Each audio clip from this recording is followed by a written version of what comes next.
एक बार की बात है। विराट नगर नाम का एक बहुत ही विशाल और समृद्ध राज्य हुआ करता था। वहां के राजा का नाम पृथ्वी सिंह था। राजा पृथ्वी सिंह बहुत ही वीर और न्यायप्रिय थे।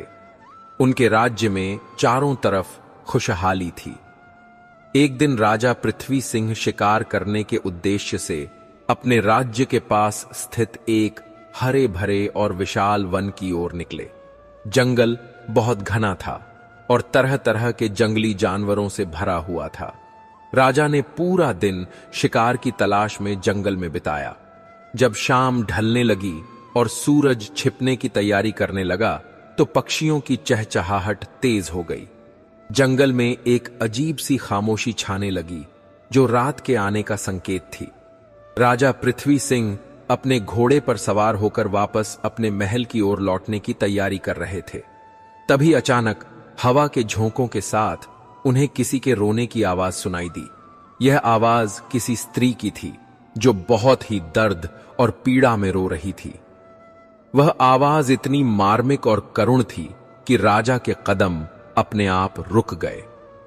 राजा पृथ्वी सिंह ने अपने घोड़े की लगाम खींची और ध्यान से सुनने लगे कि आवाज किस दिशा से आ रही है। उन्होंने अनुमान लगाया और तुरंत घोड़े से उतरकर उस दिशा में बढ़ने लगे जहां से वह करुण रुदन आ रहा था। जंगल की झाड़ियों और पेड़ों के बीच से रास्ता बनाते हुए राजा धीरे धीरे आगे बढ़े।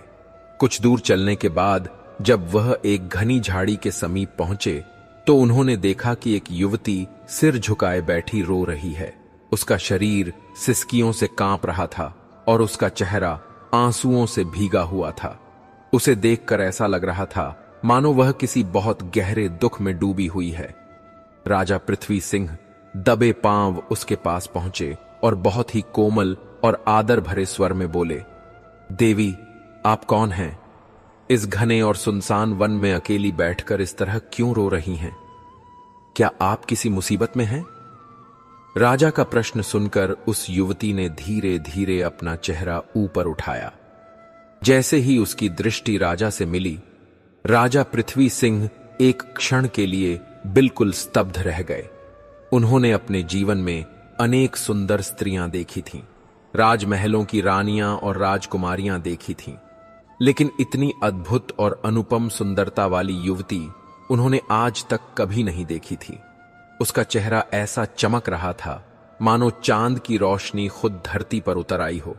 उसकी आंखें झील सी गहरी और माथे पर एक अलग ही तेज था। राजा कुछ पल तक उसे बस एकटक निहारते ही रह गए। वे पूरी तरह से मंत्रमुग्ध, मोहित और विस्मित हो चुके थे। कुछ क्षण बाद राजा ने खुद को संभाला और अपनी सुध बुध वापस पाई। वह फिर से बोले, सुंदरी, तुमने अभी तक मेरे प्रश्न का उत्तर नहीं दिया। कृपया अपना परिचय दो और यह भी बताओ कि किस पीड़ा ने तुम्हें इस हालत में पहुंचा दिया है। मैं विराट नगर का राजा पृथ्वी सिंह हूं। यदि संभव हुआ तो मैं निश्चित ही तुम्हारा दुख दूर करने का हर संभव प्रयास करूंगा। युवती ने अपने कोमल हाथों से आंसू पोंछे और बहुत ही धीमे और दर्द भरे स्वर में कहा, राजन, मेरा नाम अनामिका है। इस संसार में मेरा कोई अपना नहीं बचा है। मैं बिल्कुल अकेली हूं। मेरे माता पिता, भाई बहन कोई भी नहीं है। आज अपने इसी अकेलेपन और दुख से तंग आकर मैं इस सरोवर में कूदकर अपना जीवन समाप्त करने आई थी। मरने से पहले बस यहां बैठकर अपनी किस्मत पर आंसू बहा रही थी कि तभी आप आ गए। इतना कहकर अनामिका फिर से जोर जोर से रोने लगी। उसकी पीड़ा और उसका दुख देखकर राजा पृथ्वी सिंह का हृदय पिघल गया। वे उसके पास बैठ गए और सांत्वना देते हुए धीरे से बोले, अनामिका, रो मत, अपने आंसू पोंछ लो। किसने कहा कि इस दुनिया में तुम्हारा कोई नहीं है? अनामिका ने अपनी आंसुओं से भरी बड़ी बड़ी आंखों से राजा की ओर देखा और सिसकते हुए बोली, राजन, आप ही बताइए, इस विशाल संसार में मेरा है ही कौन? किसके लिए मैं जीऊं और किससे अपनी वेदना कहूं? मेरा तो कोई भी सहारा नहीं है। राजा पृथ्वी सिंह उसके दुख से व्याकुल हो उठे। वे धीरे से बोले, अनामिका, तुम चाहो तो हमें अपना मान सकती हो। अनामिका ने आश्चर्य से उनकी ओर देखा, मानो उनके शब्दों का अर्थ समझ ना पा रही हो।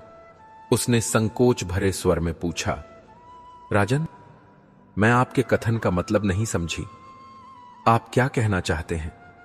पृथ्वी सिंह ने गहरी सांस ली और उसके पास थोड़ा और झुककर बोले, हम तुम्हारे रूप, तुम्हारी कोमलता और तुम्हारी सरलता से मोहित हो गए हैं और हम चाहते हैं कि तुम हमारी रानी बनो।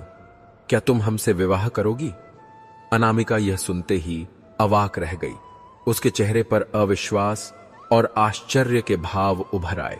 उसे यकीन नहीं हो रहा था कि विराट नगर का राजा उसे विवाह का प्रस्ताव दे रहा है।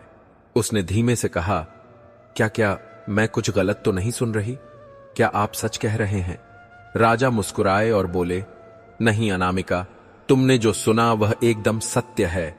हम तुम्हें अपनी पत्नी बनाना चाहते हैं और तुम्हें अपने साथ राजमहल ले जाना चाहते हैं। अनामिका की आंखों में एक नई चमक उभर आई। उसने करुणा और विनम्रता से सिर झुकाकर कहा, ओह मेरे भाग्य, मुझे आपका प्रस्ताव स्वीकार है राजन। आपने मुझे नया जीवन दिया है। राजा ने संतोष की सांस ली और कहा, तो फिर चलो हमारे साथ विराट नगर। वहां हम दोनों का नया जीवन आरंभ होगा। इसके बाद राजा पृथ्वी सिंह अनामिका को बड़े आदर के साथ अपने रथ में बिठाकर विराट नगर ले आए। पूरे राज्य में यह समाचार आग की तरह फैल गया कि राजा एक बहुत ही सुंदर कन्या को अपने साथ लाए हैं और उससे विवाह करने वाले हैं। विराट नगर पहुंचते ही राजमहल को दुल्हन की तरह सजाया गया। द्वारों पर सुंदर रंगोली बिछाई गई और शुभ मुहूर्त में बड़े ही उत्साह, भव्यता और राजसी रीति रिवाजों के साथ राजा पृथ्वी सिंह और अनामिका का विवाह संपन्न हुआ। पूरा नगर आनंद और उत्सव में डूब गया। हर तरफ खुशियां ही खुशियां थीं। विवाह के उपरांत राजमहल में बैठकर राजा पृथ्वी सिंह ने अनामिका के हाथ थामे और बहुत ही प्रेमपूर्ण स्वर में पूछा, अब तो तुम अकेली नहीं रही अनामिका, अब तो तुम्हें कोई दुख नहीं है ना? अनामिका मुस्कुराई। उसकी मुस्कान में आभार, प्रेम और नए जीवन की चमक झलक रही थी। उसने कहा, नहीं राजन, अब मैं अकेली नहीं हूं, आप मेरे साथ हैं। आपने मेरी खाली झोली में अनगिनत खुशियां डाल दी हैं। मैं बहुत खुश हूं। परंतु जैसे जैसे दिन बीतते गए, राजा पृथ्वी सिंह अनामिका के रूप जाल में ऐसे बंधते गए कि पूरा राज्य ही उनसे दूर होता चला गया। वे रानी के साथ अपने रंग महल में ही रहने लगे। राग रंग, नृत्य और विलास, बस यही उनकी दुनिया बन गई। वे दिन रात रानी की सुंदरता को निहारने और उनकी सेवा में ही लगे रहते। राज्य का शासन, प्रजा की समस्याएं, मंत्रियों की गतिविधियां, सभी को वे पूरी तरह भूल बैठे। विराट नगर का राजा अब केवल एक मोहित प्रेमी रह गया था, जिसे अपने कर्तव्यों की कोई सुध नहीं थी। रानी की सुंदरता और आकर्षण में डूबे रहने के कारण प्रजा का हाल बुरा होने लगा। राज्य की व्यवस्था बिगड़ने लगी। मंत्री भी राजा की इस लापरवाही का भरपूर लाभ उठाने लगे। उन्होंने प्रजा पर कर बढ़ा दिए और मनमाना अत्याचार करने लगे। न्याय व्यवस्था चरमरा गई। लोग आपस में कानाफूसी करने लगे कि ना जाने महाराज को क्या हो गया है। विवाह के बाद से तो उन्होंने हम प्रजाजनों को बिल्कुल भुला ही दिया है। अब हम अपनी समस्याएं किससे कहें? हमारा राजा तो बस अपने महल में कैद होकर रह गया है। इसी कठिन समय में राज्य की सीमा पर एक बहुत ही प्रसिद्ध और ज्ञानी महात्मा पधारे। उनका नाम भूदेव था। भूदेव नाम के संत के आगमन का समाचार फैलते ही विराट नगर के नागरिक समूह बनाकर उनके शिविर पर पहुंचे। सभी ने एक एक कर अपनी व्यथा सुनाई। उन्होंने राजा की उपेक्षा, मंत्रियों के अत्याचार और राज्य की गिरती दशा के बारे में विस्तार से बताया। प्रजा का दुख सुनकर महात्मा भूदेव का मन द्रवित हो गया। उन्होंने शांत स्वर में कहा, भाइयों, राजा पृथ्वी सिंह पर कामदेव का नशा छाया हुआ है। यह मोह माया जाल है जिसमें वे फंस गए हैं।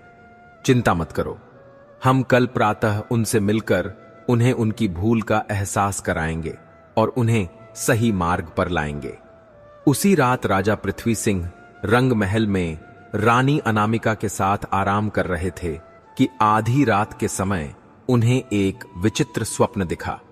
उन्होंने देखा कि धुंध और प्रकाश से घिरा हुआ एक दिव्य मार्ग उनके सामने खुल रहा है। उस दिव्य प्रकाश के बीच से उनके स्वर्गीय पिता पराक्रमी राजा अर्जुन सिंह प्रकट हुए। उनका तेज इतना प्रखर था कि पृथ्वी सिंह का हृदय भय और श्रद्धा से कांप उठा। राजा अर्जुन सिंह का चेहरा गंभीर था और उनकी आंखों में क्रोध और चिंता के भाव थे। वे गंभीर स्वर में बोले, पृथ्वी सिंह सुनो, कल भूदेव नाम के सिद्ध महात्मा विराट नगर आएंगे। उनका आदर सत्कार करना और उनके कहे अनुसार चलना। यदि तुमने उनकी उपेक्षा की तो ना केवल तुम्हारा बल्कि पूरे राज्य का सर्वनाश निश्चित है। यह मेरी चेतावनी है, इसे याद रखना। स्वप्न इतना वास्तविक था कि पृथ्वी सिंह की आंख खुलते ही उनका शरीर पसीने से भीग गया। वे हड़बड़ाकर उठ बैठे। वे बेचैन होकर सोचने लगे कि यह कोई साधारण सपना नहीं था बल्कि पिता की चेतावनी थी। उनके मन में भय बैठ गया। लेकिन दूसरी ओर राजमहल के भीतर कुछ और ही चल रहा था। रानी अनामिका, जो दिखने में जितनी सुंदर थी उतनी ही चतुर और मायावी भी थी। उसे अपने गुप्तचरों से पता चल गया था कि महात्मा भूदेव राज्य में आए हैं और वे राजा से मिलने वाले हैं। अनामिका नहीं चाहती थी कि राजा पृथ्वी सिंह उसके मोहपाश से मुक्त हों। अगली सुबह जब राजा तैयार हो रहे थे, उसी समय रानी अनामिका ने एक विश्वस्त पहरेदार को गुप्त रूप से अपने कक्ष में बुलवाया। उसकी आंखों में हल्की चिंताजनक चमक थी, पर स्वर में ठंडी कठोरता थी। अनामिका ने धीमे और आदेशात्मक स्वर में कहा, सुनो, आज भूदेव नाम के महात्मा विराट नगर में आने वाले हैं। ध्यान रखना, उन्हें राजा पृथ्वी सिंह तक पहुंचने नहीं देना है। चाहे जो उपाय करना पड़े, पर उनके आगमन की सूचना राजा के कानों तक न पहुंचे। उन्हें किसी भी तरह महल के द्वार से ही लौटा देना।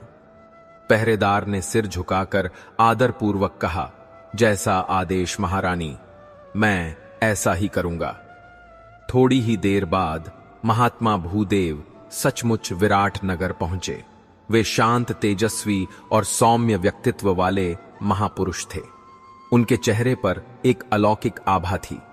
कई लोग उनसे आशीष लेने पहुंचे। महात्मा भूदेव सीधे राजमहल के मुख्य द्वार पर पहुंचे और राजा से मिलने की इच्छा प्रकट की, पर महल के द्वार पर तैनात पहरेदारों ने उनकी खबर राजा तक पहुंचने ही नहीं दी। उन्होंने बहाना बनाकर कह दिया कि राजा अभी विश्राम कर रहे हैं और किसी से नहीं मिल सकते, या कभी कहा कि राजा सभा में व्यस्त हैं। महात्मा भूदेव ने धैर्यपूर्वक प्रतीक्षा की। पूरा दिन बीत गया, पर राजा पृथ्वी सिंह को महात्मा के आगमन की एक झलक तक नहीं मिली। महात्मा ने सोचा कि शायद राजा के पास समय नहीं है या वे सचमुच व्यस्त हैं, इसलिए वे शाम होते होते वहीं से लौट गए। उधर राजा पृथ्वी सिंह पूरे दिन महल में बेचैन रहे। वे बार बार द्वार की ओर देखते कि कब महात्मा भूदेव आएंगे। वे सोच रहे थे कि आज महात्मा भूदेव क्यों नहीं आए। क्या मैंने स्वप्न को गलत समझा था, या पिता की चेतावनी मात्र एक भ्रम थी? ऐसे ही विचारों में वह रात भर उलझे रहे। उसी रात फिर वही दिव्य प्रकाश उनके स्वप्न में प्रकट हुआ। पृथ्वी सिंह ने देखा कि स्वर्गीय पिता राजा अर्जुन सिंह अत्यंत क्रोधित दिखाई दे रहे थे। उनका चेहरा गुस्से से लाल था। राजा अर्जुन सिंह ने कठोर स्वर में कहा, पृथ्वी सिंह, तुमने हमारी बात का पालन नहीं किया। महात्मा भूदेव तुमसे मिलने महल आए थे, पर तुम राग रंग में डूबे रहे और उनसे नहीं मिले। यह तुम्हारी भारी भूल है। अब कल तुम स्वयं जाकर उनसे मिलना नहीं तो परिणाम भयानक होंगे। तुम्हारा राज्य नष्ट हो जाएगा। दहशत के कारण राजा की नींद उड़ गई। वे कांपने लगे। सुबह होते ही उन्होंने रानी अनामिका से कहा, महारानी, मैं राज्य के बाहर ठहरे हुए महात्मा भूदेव से मिलने जा रहा हूं। उनसे मिलना अत्यंत आवश्यक है। यह मेरे पिता का आदेश है। अनामिका ने चौंक कर कहा, क्या आप आज ही जा रहे हैं? राजन, आज तो मैं विशेष रूप से आपके लिए मेहंदी लगवा रही हूं और आप मुझे अकेला छोड़कर किसी महात्मा के पास जा रहे हैं। क्या आपको मेरा प्रेम अब नहीं भाता? वह अचानक रूठ कर बैठ गई। उसने अपना चेहरा फेर लिया, जैसे उसकी सारी प्रसन्नता छिन गई हो। राजा ने उसे मनाते हुए बहुत समझाया, प्रेम से, कोमलता से, आग्रह से। उन्होंने कहा, रानी, यह बहुत जरूरी है, मुझे जाना ही होगा। काफी मनाने के बाद आखिरकार अनामिका बोली, ठीक है राजन, यदि आप जाने की जिद ही कर रहे हैं तो जाइए, पर ध्यान रहे मेरे हाथों की मेहंदी सूखने से पहले ही आपको महल लौट आना होगा। यदि आप देर से आए तो मैं आपसे कभी बात नहीं करूंगी। राजा ने सिर हिलाकर कहा, ठीक है रानी, मैं आपको वचन देता हूं, मैं शीघ्र ही लौट आऊंगा। रानी की अनुमति लेकर राजा पृथ्वी सिंह घोड़े पर सवार हुए और सरपट महात्मा भूदेव के शिविर की ओर निकल पड़े। रास्ते में हवा तेजी से चल रही थी, पर राजा के मन में पिता की चेतावनी गूंज रही थी। वे जल्द से जल्द महात्मा से मिलकर अपनी भूल सुधारना चाहते थे। कुछ घंटों की यात्रा के बाद वे उस स्थान पर पहुंचे जहां भूदेव ने डेरा डाला था। वहां पहुंचे तो देखा महात्मा लोगों से घिरे हुए उपदेश दे रहे थे। लोग उनके चरणों में बैठे आशीर्वाद प्राप्त कर रहे थे। राजा तुरंत घोड़े से उतरे और भीड़ को चीरते हुए आगे बढ़े। उनके चेहरे पर विनम्रता और ग्लानि साफ झलक रही थी। वे महात्मा के चरणों में गिर पड़े और हाथ जोड़कर बोले, महात्मा, मैं आपसे क्षमा मांगता हूं। आप कल मुझसे मिलने हमारे महल आए थे, पर हमारी भेंट नहीं हो सकी। इसका मुझे अत्यंत दुख है। मुझे नहीं पता था कि आप आए थे। महात्मा भूदेव ने पहले तो उसी सौम्य मुस्कान के साथ राजा को देखा।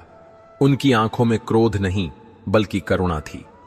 फिर कुछ क्षण सोचकर बोले, राजन, यदि तुम्हें वास्तव में खेद है तो आओ, मेरे साथ चलो। पास ही मेरी कुटिया है, वहां मैं तुम्हें कुछ अत्यंत महत्वपूर्ण ज्ञान देना चाहता हूं। इतना कहकर महात्मा भूदेव उठ खड़े हुए और अपनी कुटिया की ओर चल पड़े। राजा पृथ्वी सिंह भी श्रद्धा और पश्चाताप से भरे हुए उनके पीछे पीछे चल पड़े। पृथ्वी सिंह महात्मा भूदेव के पीछे पीछे तो चल रहा था, पर उसके मन में उथल पुथल मची हुई थी। उसके कदम आगे बढ़ रहे थे, लेकिन सोच पीछे खींचती जा रही थी। हे देव, यह मैं किस मुसीबत में फंस गया। वह मन ही मन बड़बड़ाया, मैं तो राग रंग, ऐश्वर्य और सुंदर अप्सराओं जैसे विलासों का रसिया हूं, और यह महात्मा मुझे त्याग और ज्ञान का उपदेश देने वाले हैं। आखिर मैं यहां क्यों आया? मुझे तो रानी के पास होना चाहिए था। कुटिया पर पहुंचकर भूदेव ने मुस्कुराकर कहा, राजन, तुम्हें आराम और शानो शौकत का जीवन प्रिय है ना? पृथ्वी सिंह तुरंत बोला, हां महात्मन, हम शाही सुख सुविधाओं और राग रंग के अभ्यस्त हैं। हमें सादा जीवन नहीं भाता। महात्मा भूदेव ने हल्का सा रहस्यपूर्ण मुस्कान के साथ कहा, तो आओ राजन, आज मैं तुम्हें स्वर्ग ले चलता हूं। राजा एकदम चौंक गए, मानो किसी ने उनके सामने असंभव को संभव कर दिया हो। क्या सच में? क्या ऐसा हो सकता है? उनके स्वर में आश्चर्य और उत्साह दोनों थे। महात्मा बोले, हां, क्यों नहीं, पर तुम्हें मेरी बात माननी होगी। बस अपनी आंखें बंद करो और 1 मिनट बाद खोलना, फिर तुम स्वयं को स्वर्ग लोक में खड़ा पाओगे। स्वर्ग के नाम पर राजा का मन उछल पड़ा। उन्होंने सोचा कि स्वर्ग तो पृथ्वी से भी सुंदर होगा, वहां तो और भी सुख सुविधाएं होंगी। उन्होंने तुरंत आंखें बंद कर लीं। महात्मा ने कुछ मंत्रों का उच्चारण किया और कुटिया में एक अद्भुत आभा फैल गई। 1 मिनट बाद जैसे ही पृथ्वी सिंह ने आंखें खोली, वे स्तब्ध रह गए। उनके सामने एक अद्भुत, अलौकिक, अत्यंत भव्य नगरी थी।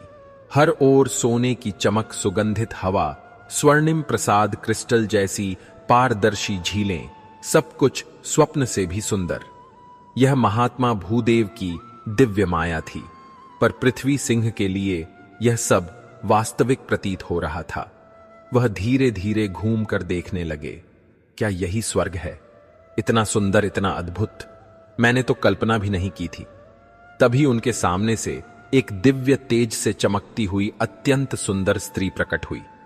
उसकी सुंदरता इतनी विलक्षण थी कि धरती की कोई भी स्त्री उसके सौंदर्य की बराबरी नहीं कर सकती थी। वह कोमल स्वर में बोली, कौन हो तुम राजन? पृथ्वी सिंह थोड़ा घबराए पर बोले, मैं पृथ्वी लोक का निवासी हूं, विराट नगर का राजा पृथ्वी सिंह। लेकिन आप कौन हैं?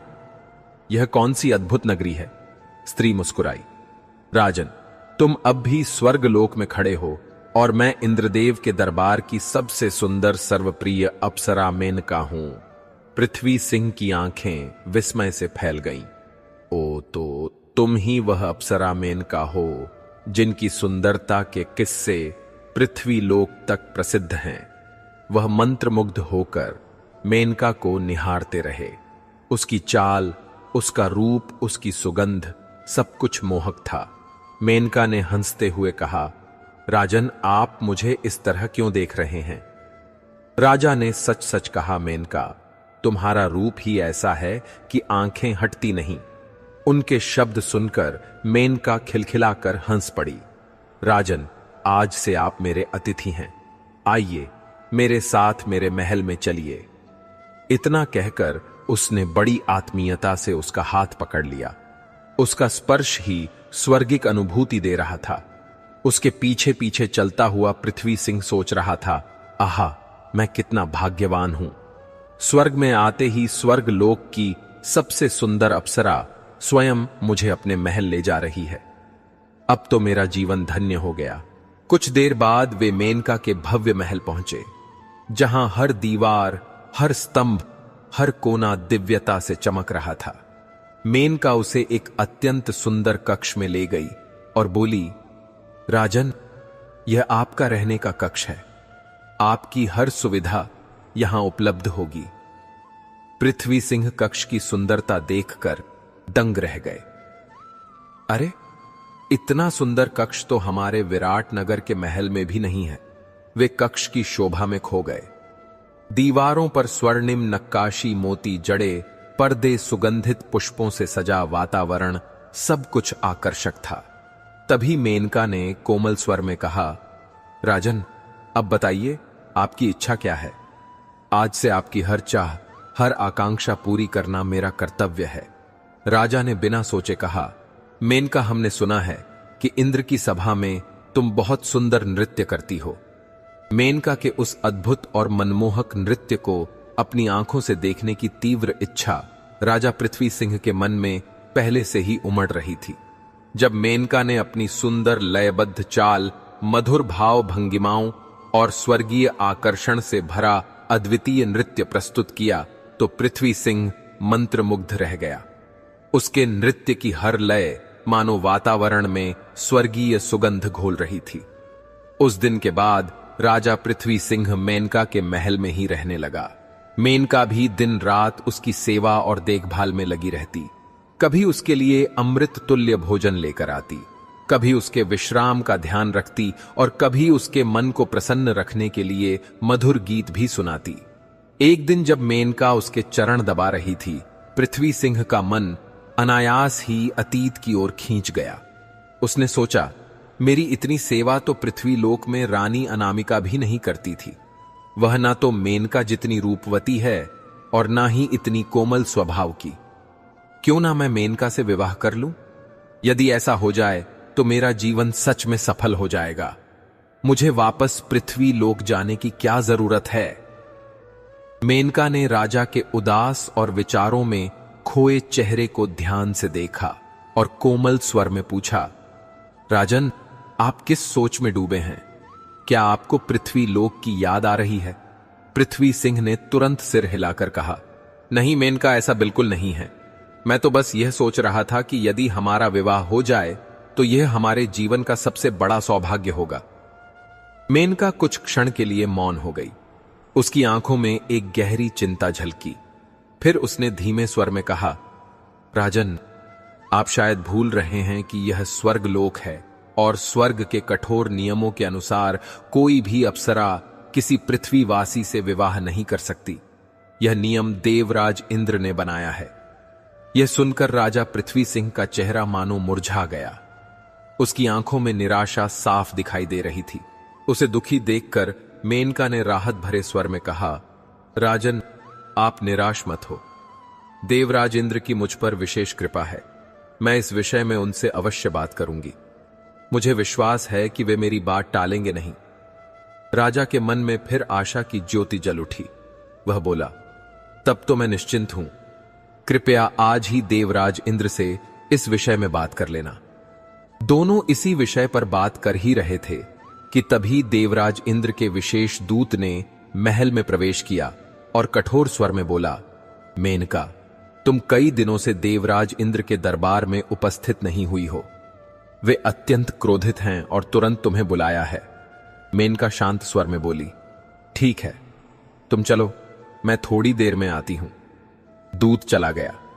जैसे ही मेनका जाने लगी, पृथ्वी सिंह ने कहा, सुनो मेनका, आज ही हमारे विवाह के विषय में देवराज इंद्र से बात कर लेना। मेनका ने मुस्कुराकर कहा, राजन, अच्छा हुआ आपने याद दिलाया। आइए, आप भी मेरे साथ चलिए। आपकी उपस्थिति में बात करना और भी उचित होगा। दोनों इंद्रदेव के विशाल तेजोमय महल की ओर चल पड़े। पृथ्वी सिंह ने चारों ओर चमकते रत्नों से सजे स्तंभ, स्वर्णमय दीवारें और आकाश में झिलमिलाती दिव्य रोशनियां देखकर मन में सोचा, अद्भुत, यह वही दिव्य महल है जिसकी महिमा पृथ्वी लोक में भी प्रसिद्ध है। तभी महल के द्वार से अप्सरा रंभा बाहर आई। मेनका को देखते ही उसने चिंतित स्वर में कहा, मेनका, सावधान रहना। देवराज इंद्र इस समय बहुत क्रोधित हैं। कई दिनों से तुमने उनकी सेवा में उपस्थिति नहीं दी है। इसी कारण उन्होंने किसी को भी मिलने से मना किया है। मेनका के चेहरे पर घबराहट के हल्के भाव उभरे, पर वह हिम्मत जुटाकर पृथ्वी सिंह को साथ लेकर इंद्रदेव के सभा कक्ष में पहुंची। इंद्रदेव ने पृथ्वी सिंह पर नजर पड़ते ही भ्रिकुटी तानकर कठोर स्वर में पूछा, मेनका, यह कौन है? यह हमारे देवलोक का निवासी नहीं लगता। मेनका ने इंद्रदेव के प्रबल क्रोध को शांत करने के लिए सहज स्वर में कहा, देवराज, यह पृथ्वी लोक के सूर्यवंश के महान राजा पृथ्वी सिंह हैं। इस समय मेरे अतिथि के रूप में मेरे साथ रह रहे हैं। इंद्रदेव ने तीखे नेत्रों से पृथ्वी सिंह को ऊपर से नीचे तक देखा और कठोर हंसी के साथ बोले, ओ, अब समझ आया कि इतने दिनों से तुम हमारे दरबार की शोभा बढ़ाने नहीं आई। इस साधारण मनुष्य के कारण तुमने हमारे आदेशों को अनदेखा किया है। तुमने हमारी अनदेखी की है मेनका, और यह क्षम्य नहीं है। मेनका ने तुरंत हाथ जोड़ते हुए कहा, क्षमा करें देवराज, मुझसे भूल हुई है। मैं अपनी गलती स्वीकार करती हूं। लेकिन इंद्रदेव का क्रोध शांत नहीं हुआ। वे बोले, मेनका, हमारी मर्यादा में जो भी गुस्ताखी करे उसकी सजा केवल एक होती है, मृत्यु। यह कहते ही उन्होंने अपने विशेष जल्लाद को बुलाने का आदेश दिया। कुछ ही क्षणों बाद एक विशाल भयानक काया वाला जल्लाद हाथ में चमकता फरसा लिए उपस्थित हुआ। इंद्रदेव ने आदेश दिया, जल्लाद, इन दोनों की गर्दन तुरंत उड़ा दो। यह सुनते ही राजा पृथ्वी सिंह के शरीर में मानो सारा रक्त जम गया। उसका दिल तेजी से धड़कने लगा। उसके मन में पश्चाताप की लहर उठी। हे भगवान, मैं किस मुसीबत में फंस गया? क्यों आया स्वर्गलोक? भाड़ में जाए मेनका और भाड़ में जाए यह स्वर्ग। मेरी तो जान पर बनाई है। जैसे ही जल्लाद ने फरसा उठाया, पृथ्वी सिंह भय से कांप उठा और जोर से चीखा, नहीं, मुझे मत मारो। उसने डर के मारे अपनी आंखें कसकर बंद कर लीं। कुछ पल बाद जब उसने धीरे धीरे आंखें खोलीं तो वह चौंक गया। वह पवित्र पृथ्वी लोक पर था और उसके सामने शांत मुख मुद्रा वाले महात्मा भूदेव बैठे थे। भूदेव हंस पड़े और बोले, कहिए राजन, स्वर्ग लोक की यात्रा कैसी रही? पृथ्वी सिंह हताशा से बोला, भाड़ में जाए स्वर्ग लोक महात्मा, इससे तो पृथ्वी लोक ही अच्छा है। वहां तो मेरी जान ही चली जाती। महात्मा भूदेव का स्वर गंभीर हो गया। पृथ्वी सिंह, तुम्हारा चरित्र बहुत कमजोर है और ऐसे चरित्र वाले मनुष्य को अपने राजा होने का गर्व शोभा नहीं देता। राजा ने आश्चर्य से पूछा, यह आप क्या कह रहे हैं महात्मन? भूदेव ने दृढ़ स्वर में कहा, तुम्हारे चरित्र की परीक्षा के लिए ही मैंने तुम्हें स्वर्ग की सैर कराई थी। तुम वहां कुछ ही पल रहे और इतनी जल्दी अपनी पत्नी अनामिका को भूलकर अप्सरा मेनका से विवाह करने को तैयार हो गए। क्या एक पल के लिए भी अनामिका की याद नहीं आई? राजा की दृष्टि शर्म से झुक गई। वह मौन बैठा रहा। भूदेव आगे बोले, जिस प्रकार मेनका के रूप जाल में फंसकर तुम अनामिका को भूल गए, उसी प्रकार पृथ्वी लोक में अनामिका के रूप जाल में फंसकर तुम अपनी प्रजा को भूल चुके हो। विवाह के बाद से तुम रंग महल की विलासिता में डूबे रहे। क्या कभी सोचा कि प्रजा पर क्या बीत रही है? पृथ्वी सिंह निसहाय सा उदास बैठा रहा। उसे अपने दायित्वों की अनदेखी का बोध हो चुका था। भूदेव ने कहा, राजन, एक पल के लिए अपनी आंखें बंद करो। पृथ्वी सिंह ने आज्ञा का पालन किया और जब उसने आंखें खोली तो सामने एक अनोखा दृश्य था। उसके समक्ष उसी की ही आकृति वाला एक व्यक्ति बैठा था। राजा विस्मित होकर बोला, आप कौन हैं? आपकी शक्ल तो हूबहू मेरी जैसी है और महात्मा भूदेव कहां गए? वह व्यक्ति मुस्कुराया और बोला, आश्चर्य मत करो राजन, मैं ही महात्मा भूदेव हूं। राजा को विश्वास ही नहीं हुआ। वह स्तब्ध सा बोला, यह कैसे संभव है? आपकी सूरत तो बिल्कुल हमारी जैसी है। महात्मा शांत स्वर में बोले, हमारी सूरत भले ही मिलती हो पर सीरत में कितना अंतर है। तुम ऐश्वर्य में रहने वाले हो और मैं सन्यासी हूं। भूदेव ने शांत स्वर में कहा। पृथ्वी सिंह थोड़ी देर उन्हें देखता रहा, मानो उसकी समझ ही जवाब दे चुकी हो। महात्मन, आपका यह कहना मेरे लिए रहस्य जैसा है। मैं कुछ समझ नहीं पा रहा। तब भूदेव मुस्कुराए और बोले, पृथ्वी सिंह, अब मैं तुम्हें बताता हूं कि हमारी सूरत इतनी समान क्यों है। यह कोई सामान्य संयोग नहीं बल्कि एक गहरी सच्चाई है। सच यह है कि तुम और मैं जुड़वा भाई हैं। यह सुनते ही पृथ्वी सिंह दंग रह गया। यह कैसे संभव है? हम तो अपनी माता की कोख से अकेले ही पैदा हुए थे। बचपन से लेकर आज तक किसी ने यह बात कभी नहीं बताई। भूदेव ने शांतिपूर्वक कहा, तुम्हारी शंका स्वाभाविक है राजन, इसलिए मैं तुम्हें वह कथा सुनाता हूं जो हमारे जन्म से पहले घटित हुई थी। एक ऐसी कहानी जिसे जानकर तुम्हें पूरे रहस्य का ज्ञान हो जाएगा। भूदेव आगे कहने लगे, जन्म से पहले की कथा। यह उस समय की बात है जब मैं और तुम दोनों अपनी माता महारानी लक्ष्मी के गर्भ में थे। एक दिन तुम्हारे पिता महाराज अर्जुन सिंह अपनी प्रिय रानी के साथ वन में भ्रमण के लिए निकले। घना वन सूर्य की किरणों से चमक रहा था। पत्तों पर ओस की बूंदें मोतियों सी चमक रही थीं और पंछियों के मधुर सुर वातावरण में संगीत घोल रहे थे। महारानी लक्ष्मी बोली, महाराज देखिए ना, प्रकृति ने मानो आज विशेष श्रृंगार किया है। चारों ओर हरियाली, मंद पवन, सचमुच मन को मोह लेने वाला दृश्य है। महाराज अर्जुन सिंह भी प्रसन्न होकर बोले, सच कहा महारानी, आज वन ने हमारा स्वागत कर दिया है। दोनों आनंदित होकर आगे बढ़ ही रहे थे कि अचानक महारानी के चेहरे पर पीड़ा की लकीरें उभर आईं।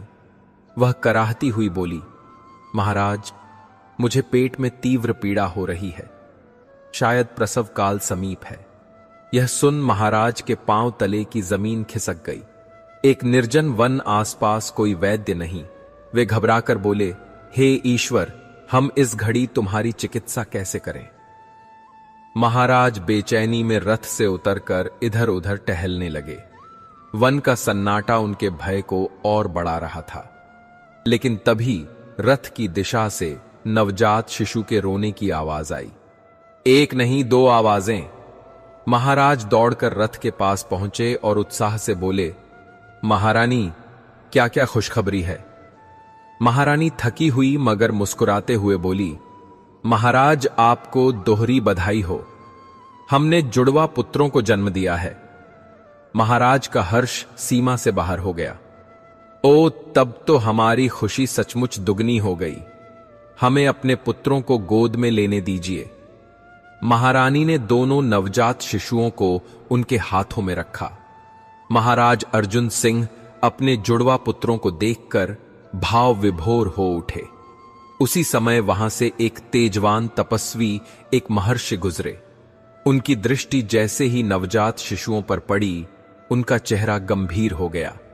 वे आगे बढ़े और राजा से बोले, राजन, इन दोनों बच्चों से इतना मोह मत करो।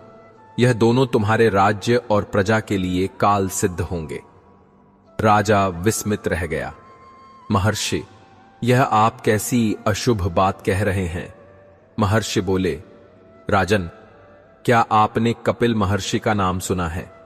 राजा बोला, हां महर्षि, कैसे नहीं। आपने जो भी भविष्यवाणी की है वह सत्य सिद्ध हुई है। महर्षि ने उत्तर दिया, मैं वही कपिल महर्षि हूं राजन। राजा के चेहरे पर आशंका और श्रद्धा दोनों उतर आए। तब तो आपकी भविष्यवाणी हमारे लिए भी सत्य सिद्ध होगी।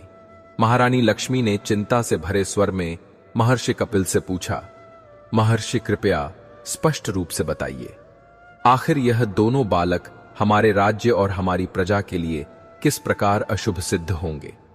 एक मां होने के नाते मेरा हृदय विचलित है। महर्षि कपिल ने एक गहरी सांस ली और शांत स्वर में बोले, रानी, यह भविष्यवाणी साधारण नहीं है। जैसे ही आप दोनों इन शिशुओं को लेकर विराट नगर में प्रवेश करेंगे, उसी क्षण एक भयंकर महामारी आपके राज्य को अपने दुष्चक्र में ले लेगी। यह बीमारी ऐसी होगी कि देखते ही देखते प्रजा मृत्यु के मुख में समाती चली जाएगी। शहर सूना हो जाएगा और यदि यह विपदा टली नहीं तो ना राजा अर्जुन सिंह का वंश बचेगा, ना उनका राज्य। यह सुनकर राजा अर्जुन सिंह की सांसें रुक गईं और वे व्याकुल होकर बोले, ओ तब तो सच में यह दोनों बालक विराट नगर के लिए अमंगलकारी सिद्ध होंगे। महारानी का चेहरा भी करुणा और दुख से भर गया। वह अपने नवजात पुत्रों को देखती रही। एक मां के लिए इससे बड़ा वज्रपात क्या हो सकता है?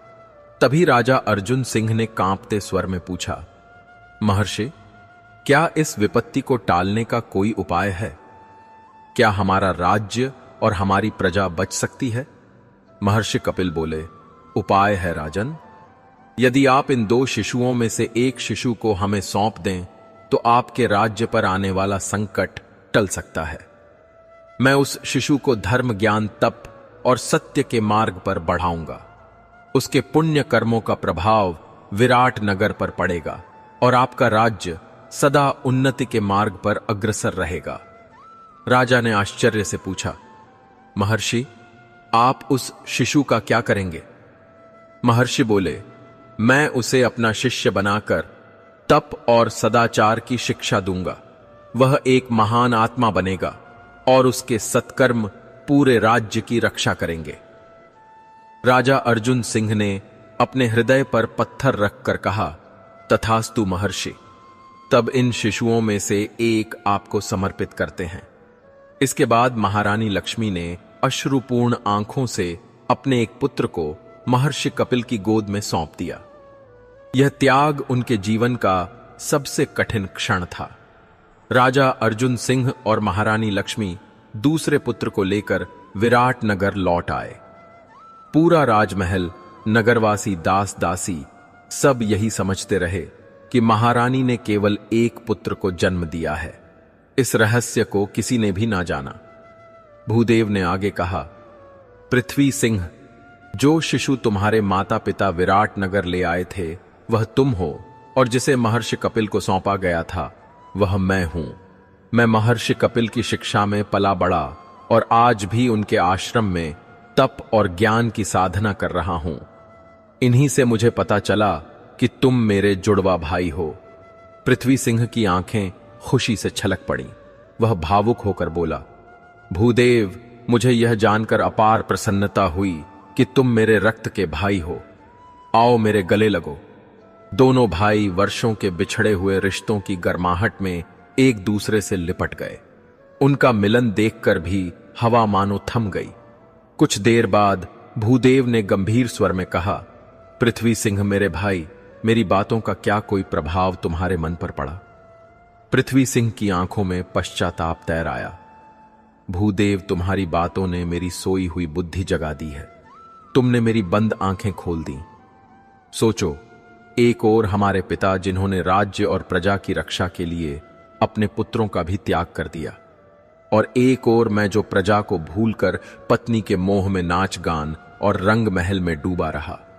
धिक्कार है मेरी ऐसी प्रवृत्ति पर। उसके चेहरे पर ग्लानि और पश्चाताप की गहरी रेखाएं उभर आईं। भूदेव ने संतोष भरी मुस्कान के साथ कहा, पृथ्वी सिंह, मुझे प्रसन्नता है कि तुम्हें समय पर अपने कर्तव्य का बोध हो गया। अब लौट जाओ, विराट नगर जाकर अपनी प्रजा के दुख दर्द मिटाओ।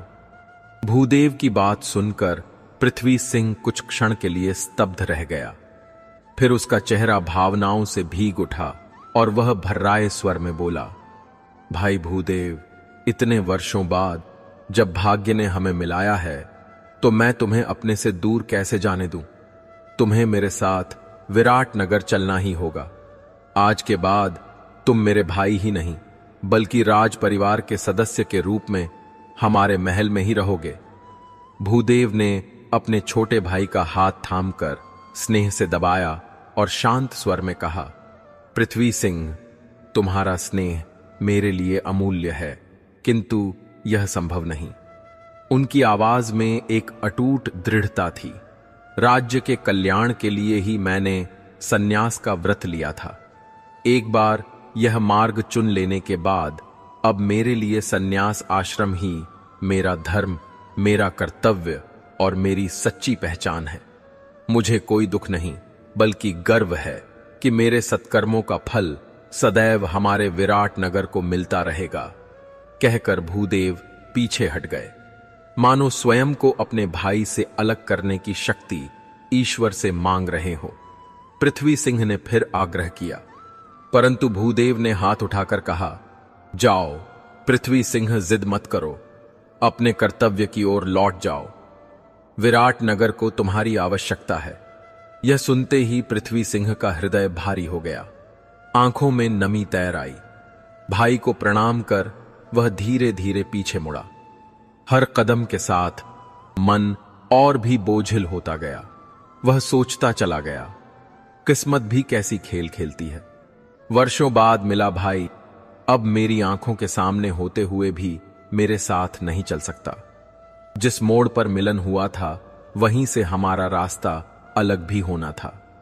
इसी मनोस्थिति में वह लंबी यात्रा तय करता हुआ विराट नगर लौट आया। जैसे ही पृथ्वी सिंह महल के विशाल प्रांगण में पहुंचा, रानी अनामिका क्रोध से भरी उसकी ओर बढ़ आई। उनके चेहरे पर अपेक्षा, दुख और रोष सब एक साथ उमड़ रहे थे। महाराज, उनकी आवाज मानो बिजली सी कड़क उठी। आपने अपने वचन का पालन नहीं किया। मेरे हाथों की मेहंदी कब की सूख चुकी और अब आप लौट रहे हैं। पृथ्वी सिंह ने शांत किंतु दृढ़ स्वर में कहा, रानी अनामिका, यह सत्य है कि तुम मेरी प्रिय पत्नी हो, परंतु यह भी उतना ही सत्य है कि विराट नगर की प्रजा भी हमारे लिए उतनी ही महत्वपूर्ण है। उनके कष्टों को अनदेखा करके केवल परिवार के सुख में खो जाना यह किसी राजा को शोभा नहीं देता। आज के बाद हमारे जीवन पर तुम्हारा ही नहीं प्रजा का भी समान अधिकार है। उनके शब्दों में वर्षों बाद जागा हुआ कर्तव्य बोध स्पष्ट झलक रहा था।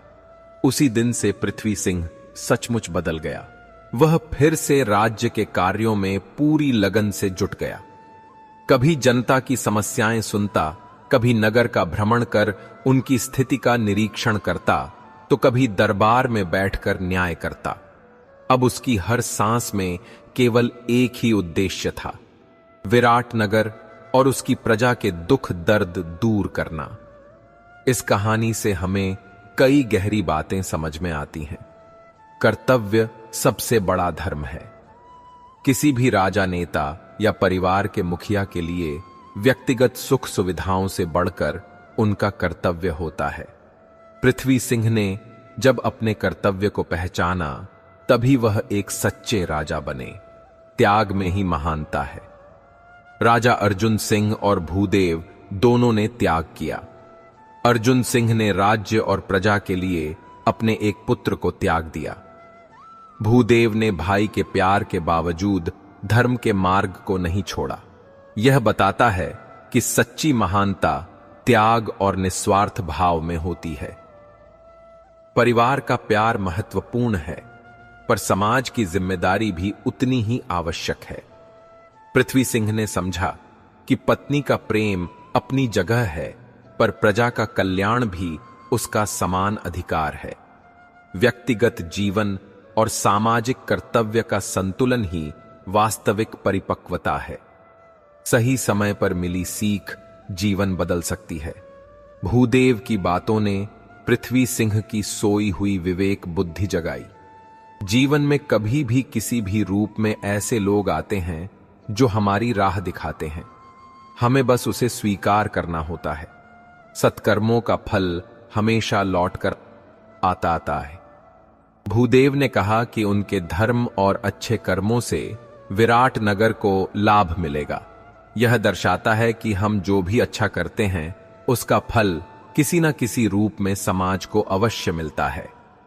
दोस्तों, अब चलिए दूसरी कहानी की ओर बढ़ते हैं। यह कहानी भी बहुत ही मजेदार और सीख देने वाली है। एक विशाल और शांत गांव था, जहां हरे भरे खेत, पके फलों से लदे पेड़ और मिट्टी की महक हर किसी का मन मोह लेती थी। उसी गांव में दो जिगरी दोस्त रहते थे, श्यामू और अर्जुन। दोनों की दोस्ती बचपन से थी, इतनी गहरी कि गांव में लोग उनकी मिसाल देते थे। लेकिन स्वभाव के मामले में दोनों एक दूसरे से बिल्कुल अलग थे।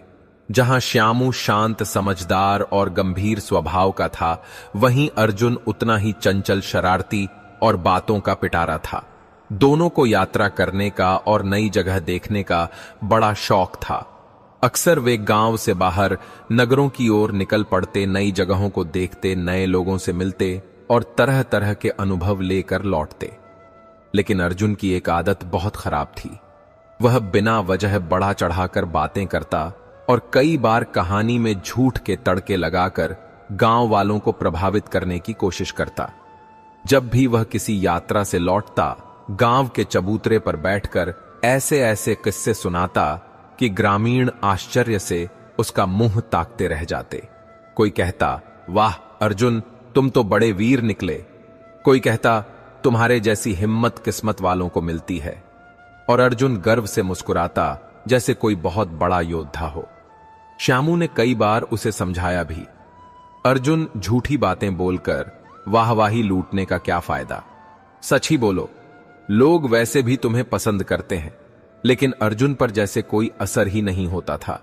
वह हंसकर बात टाल देता और फिर से अपनी ही दुनिया में खो जाता। एक दिन तो उसने झूठ की सारी हदें पार कर दी। अर्जुन ने पूरे गांव में फैलाया कि पिछली यात्रा के दौरान जंगल में उन पर 5-6 लुटेरों ने हमला किया था और उसने अकेले ही बहादुरी दिखाते हुए उन सबको भगा दिया और साथ ही श्यामू की जान बचाई। गांव वाले अर्जुन की वीरता कथा सुनकर वाह वाह करते रहे। श्यामू अंदर ही अंदर परेशान हुआ, लेकिन वर्षों पुरानी दोस्ती के चलते चुप ही रहा।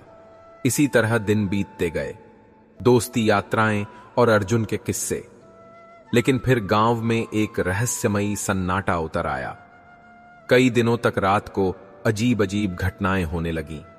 सुबह होते ही किसी के आंगन से कोई बकरी तो किसी के घर से गाय का बछड़ा गायब मिलता। जानवरों के पैरों के निशान और आंगन में पड़े ताजा खून के छींटे यह संकेत देते कि यह काम किसी जंगली जानवर, शायद किसी आदमखोर शेर का है। गांव में डर का माहौल फैल गया। सबको चिंता थी कि अगर शेर की हिम्मत बढ़ती गई तो वह किसी दिन इंसान को भी अपना शिकार बना सकता है। इस समस्या का समाधान निकालने के लिए गांव के मुखिया ने आपातकालीन पंचायत बुलाई। गांव के बुजुर्ग, जवान, महिलाएं सब पंचायत स्थल पर इकट्ठे हुए। लंबी चर्चा के बाद यह बात साफ हुई कि शेर पास के घने जंगल से आता है और रात में गांव की सीमा में प्रवेश करता है। आखिरकार जल्दीबाजी में एक अस्थायी समाधान निकाला गया। रात में मशाल लेकर पहरा लगाया जाए ताकि शेर डरकर गांव में ना घुस पाए। गांव वाले डरे हुए थे, लेकिन एकजुट होकर उन्होंने फैसला स्वीकार किया। उसी रात से गांव के कुछ मजबूत युवक और बुजुर्ग मशालें जलाकर गांव के चारों कोनों में पहरा देने लगे। पहली रात पहरा लगा और शेर नहीं आया। दूसरी, तीसरी और चौथी रात भी शेर ने कोई हमला नहीं किया। गांव के लोग थोड़ा राहत महसूस करने लगे, लेकिन चिंता अभी भी दिलों में बनी हुई थी। इसी बीच अगली सुबह फिर से पंचायत बुलाई गई। मुखिया ने पंचायत में गंभीर स्वर में कहा, पिछली 4 रातों में पहरा देने की वजह से शेर ने कोई हमला नहीं किया, लेकिन हम कब तक इस तरह जागते रहेंगे? यह तरीका सिर्फ अस्थायी है। हमें एक स्थायी समाधान खोजना होगा, और वह समाधान है उस आदमखोर शेर का अंत। गांव वाले तनाव में एक दूसरे का चेहरा देखने लगे। मुखिया ने आगे कहा, शेर पिछले 4 दिनों से भूखा है। भूखे जानवर की बुद्धि कम और उसकी पशु प्रवृत्ति ज्यादा काम करती है। इसी कमजोरी को हम अपने हथियार की तरह इस्तेमाल करेंगे। मेरा सुझाव है कि हम उसे दिन में ही जंगल से बाहर निकालें, ताकि अंधेरे का फायदा उसे ना मिले। मुखिया ने विस्तार से योजना समझाई। हम जंगल के बाहर खुले मैदान में एक बकरी को बांध देंगे। उसकी मिमियाहट सुनकर भूखा शेर बाहर आएगा। जैसे ही वह धमक कर आगे बढ़ेगा, हम सब मिलकर तीरों और भालों से हमला करेंगे और उसे मार गिराएंगे। गांव वालों ने एक दूसरे की ओर देखा और धीरे धीरे सब ने योजना को मंजूरी दे दी। लेकिन अगला निर्णय अचानक आया। शेर को मारने की जिम्मेदारी गांव के सबसे बहादुर व्यक्ति अर्जुन को सौंपी जाए। गांव वाले उस पर गर्व करते हुए बोले, अर्जुन तो अकेला 5-6 लुटेरों से भिड़ गया था। शेर क्या चीज है? सबको लगता था कि वह बहुत वीर है, क्योंकि अर्जुन हमेशा अपनी ही बनाई बहादुरी की कहानियों से गांव वालों को प्रभावित करता आया था। लेकिन भीतर ही भीतर अर्जुन के पैरों तले की जमीन खिसक चुकी थी। अपनी बनाई झूठ की दीवारें उसके सामने ढह रही थीं। अब वह अपनी ही बातों के जाल में फंस चुका था।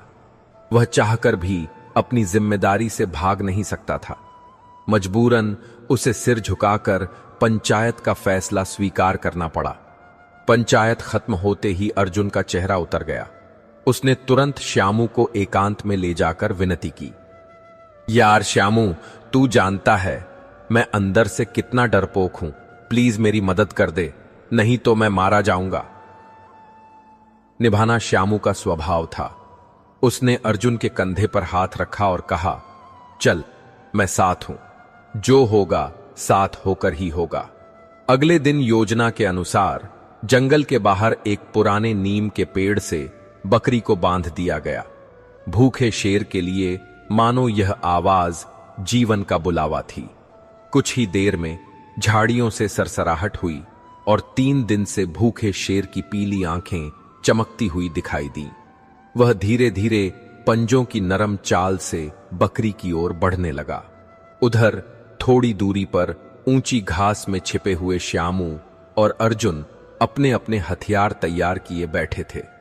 अर्जुन के हाथ कांप रहे थे, लेकिन श्यामू पूरी तरह शांत था। पास ही पेड़ों के पीछे गांव के 2-3 आदमी और छिपे थे, ताकि जरूरत पड़ने पर मदद कर सकें। जैसे ही शेर बिल्कुल नजदीक पहुंचा, श्यामू ने मौका देखकर बिजली सी तेजी से भाला फेंका। श्यामू का निशाना सटीक था, लेकिन किस्मत शेर की ओर थी। भाला उसके शरीर को बस छूता हुआ निकल गया और हल्की सी खरोच देकर आगे जा गिरा। शेर अचानक दर्द से दहाड़ा और भयभीत होकर पूरी ताकत से जंगल की ओर भाग गया। एक घातक शेर का बच जाना गांव के लिए और भी बड़ी मुसीबत थी। अब गांव वालों का डर 2 गुना हो गया, क्योंकि घायल शेर पहले से भी ज्यादा उग्र और खतरनाक हो जाता है। वह गुस्से में कहीं बड़ा हमला कर सकता था। अगले ही दिन फिर पंचायत बुलाई गई। इस बार गांव वाले पूरी तरह डरे हुए थे। चर्चा के बाद एक नया फैसला लिया गया। इस बार अर्जुन को खुद जंगल में घुसकर शेर को मारना होगा। अर्जुन का चेहरा पीला पड़ गया। वह मन ही मन सोचने लगा, अब तो काम तमाम है। काश मैंने झूठी बहादुरी की कहानियां ना घड़ी होती। आज गांव वाले मुझे बलि का बकरा ना बनाते। अगर वह अब सच बोलता तो उसकी ऐसी बेइज्जती होती कि वह गांव में मुंह दिखाने लायक नहीं रहता। अर्जुन ने सोचा, झूठ से मिली इज्जत ने आज मुझे मौत के दरवाजे पर ला खड़ा किया है। इससे अच्छा तो शेर के हाथों मर जाना ही ठीक है। अगली सुबह वह गांव वालों से मिलने पहुंचा और अपने सबसे प्रिय दोस्त श्यामू को गले लगा लिया। भावुक अर्जुन की आंखें भर आईं। उसे लगने लगा था कि शायद यह उसकी जिंदगी का आखिरी दिन है और गांव वालों, अपने दोस्तों, खासकर श्यामू से यह उसकी अंतिम मुलाकात हो सकती है। भाला हाथ में लिए वह भारी कदमों से जंगल की ओर निकल पड़ा। हर कदम जैसे मौत की ओर बढ़ता हुआ प्रतीत हो रहा था।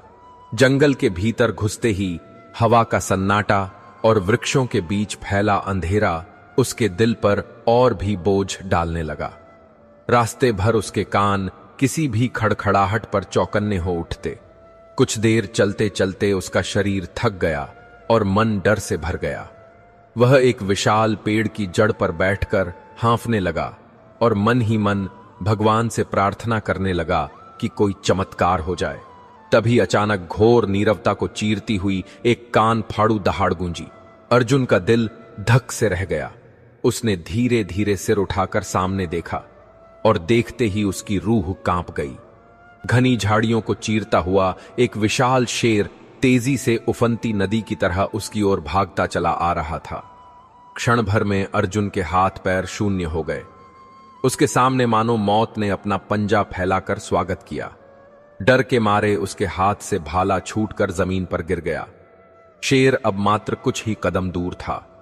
अर्जुन किसी तरह फुर्ती दिखाते हुए पास के पेड़ पर चढ़ गया, लेकिन अब वह पूरी तरह निहत्था था, जबकि नीचे शेर दहाड़े मारता हुआ उसके चारों ओर चक्कर काट रहा था। समय बीतता गया। एक एक पल अर्जुन को घंटों जैसा लग रहा था। उसने सोचा, शायद थोड़ी देर बाद शेर थक कर चला जाएगा, लेकिन शेर तो मानो उसकी मौत के पहरेदार की तरह पेड़ के नीचे ही अड़ गया था। धीरे धीरे रात उतर आई। जंगल में अंधेरा घना होता चला गया। ठंडी हवा के झोंके पेड़ की डालों को हिला रहे थे और शेर की पीली आंखें अंधेरे में चमक रही थीं। उधर अर्जुन भूख और प्यास से बेहाल हो चुका था। पूरी रात वह पेड़ की डाल पकड़कर झूलता रहा। ना नीचे उतर सकता था, ना ही ऊपर और चढ़ सकता था। सुबह की पहली किरण के साथ उसके मन में थोड़ी उम्मीद जगी, लेकिन नीचे झांकते ही उसकी सारी उम्मीदें चकनाचूर हो गईं। शेर अब भी वहीं बैठा था, चौकन्ना, मानो उसने कसम खा ली हो कि जीवित अर्जुन को आज पेड़ से उतार कर ही रहेगा। दोपहर बीतने को आए। सूरज सिर पर था। अर्जुन की हालत इतनी खराब हो चुकी थी कि वह हर पल बेहोश होने के कगार पर था। उसने सोचा, अगर मैं पेड़ पर रहा तो भूख प्यास से मर जाऊंगा, अगर नीचे उतरा तो शेर के हाथों मरूंगा, तो क्या बेहतर है। इसी उधेड़बुन में डूबा था कि अचानक फिर एक दहाड़ गूंजी, लेकिन इस बार उस दहाड़ में भय नहीं, दर्द था। अर्जुन ने घबराकर नीचे झांका और आश्चर्य से उसकी आंखें फैल गईं। शेर की कमर में लगभग 5 फुट लंबा भाला आर पार हो चुका था। शेर दर्द से तड़प रहा था और कुछ ही क्षणों में जमीन पर लौटते लौटते उसने दम तोड़ दिया। अर्जुन को कुछ समझ नहीं आ रहा था कि यह कैसे हुआ। तभी झाड़ियों के पीछे से उसका सबसे करीबी दोस्त श्यामू बाहर निकला। उसके साथ गांव के 3-4 नौजवान और भी थे। श्यामू के हाथ में भाला था और इस बार उसका निशाना बिल्कुल सटीक बैठा था। अर्जुन खुशी से लगभग रोते हुए पेड़ से नीचे कूदा और श्यामू से लिपट गया। उसकी गर्दन से सटकर वह हांफते हुए बोला, यार श्यामू, तूने मेरी जान बचा ली। श्यामू ने हंसते हुए उसके कंधे पर हाथ रखा और बोला, अरे दोस्त, तू जैसा भी है, पर है तो मेरा जिगरी यार। मैं तुझे मौत के मुंह में छोड़कर कैसे जा सकता था। जब तू पूरे 1 दिन और 1 रात तक वापस नहीं आया, तभी समझ गया कि गड़बड़ है। इसलिए मैं गांव के लड़कों को लेकर यहां तक आ पहुंचा। अर्जुन भावुक होकर बोला, श्यामू, मैं तेरा जिंदगी भर एहसान मंद रहूंगा। श्यामू मुस्कुराया और मजाक में बोला, एहसान वैसान छोड़, सच तो यह है कि शेर को मारने में सबसे बड़ा हाथ तेरा ही है, क्योंकि तू बलि का बकरा बना और तूने ही शेर को पूरे एक दिन पेड़ के नीचे रोके रखा। अर्जुन मुस्कुराते हुए बोला, सच में श्यामू, तेरे जैसा निडर और सच्चा दोस्त इस दुनिया में ढूंढने पर भी नहीं मिलेगा। तूने जिस बहादुरी से मेरी जान बचाई है, उसका कर्ज मैं जन्मों जन्मों तक नहीं उतार सकता। अर्जुन की बातें सुनकर श्यामू जोर से ठहाका मारते हुए बोला, और तेरे जैसा बलि का बकरा भी सारी दुनिया में कहीं नहीं मिलेगा। अगर तू पेड़ पर लटका हुआ डर के मारे कांपता ना रहता तो शायद शेर इतनी देर तक रुकता ही नहीं। तूने तो अपने डर से ही उसको जकड़ कर रखा। श्यामू की बात सुनकर कुछ पल के लिए शांत माहौल ठहाकों से गूंज उठा। दोनों दोस्त इतने जोर से हंसे कि जंगल की खामोशी जैसे टूट गई। मौत से सामना होने के बावजूद इस पल में एक अजीब सी राहत और खुशी थी, मानो जीवन ने दोनों को एक नई सीख और एक नई शुरुआत दे दी हो। कुछ देर बाद वे दोनों गांव की ओर चल पड़े। रास्ते में गांव के लड़के भी उनके साथ हो लिए। अर्जुन बार बार पीछे मुड़कर उस पेड़ को देख रहा था जहां उसने पूरी रात घबराहट और डर में बिताई थी, लेकिन अब उसके चेहरे पर एक अलग ही शांति थी। डर की जगह कृतज्ञता और समझदारी ने ले ली थी। रास्ते में कई गांव वाले उनके स्वागत के लिए खड़े मिल गए। उन्हें जिंदा वापस आते देख सबने राहत की सांस ली। गांव के बीच पहुंचते ही बच्चे दौड़ते हुए उनके आसपास जमा हो गए और पूछने लगे, अर्जुन काका, शेर कैसा था? क्या वह सच में बहुत डरावना था? आपने उसे कैसे भगाया? अर्जुन बस हल्की सी मुस्कान देकर रह जाता। अब उसके पास उन झूठी बहादुरी की कहानियां नहीं थीं जिन्हें वह कभी बड़े गर्व से सुनाया करता था।